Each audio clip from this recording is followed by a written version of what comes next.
and it's hard to know. That is all that is known, it's all a temporary.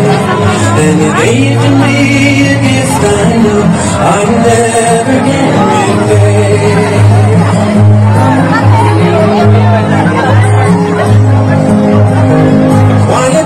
Only ang buhat ikan sa gumpa para sa to ang nilalanggang Tatay Digong.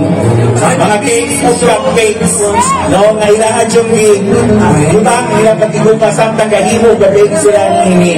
We would like to thank the different makers na may maabot sa ilahang gumpa para sa to ang Tatay Digong. Ipasalamatan po na mo ang tanan ng mga performers kanong kagabion. Tanan sila dinulong atyo, walay bayad. O makita din mo ilang mga talents, ipagkita kanong kagabion sa world class yun kaayo. At wapod silang palakpakan. We would also like to thank our organizers na inasa inyong atubangan. They come from different walks of life.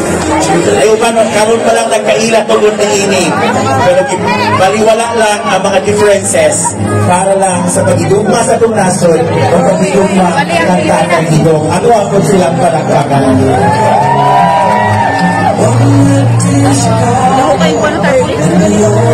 And of course, we would like to thank everyone na nakakarong kagabiwan dito sa pagsugod, kaganina, sa misa, sa motorcade, hanggang karoon na nagpabilin mo. Daghan yung kaayong salamat sa inyong tanan. Padayon na, dilit na maglakaw, na gumikan kay napat ay banda nga masunod karon. Now this is our declaration of love sa atong binalangga na former President Tatay Digong Duterte.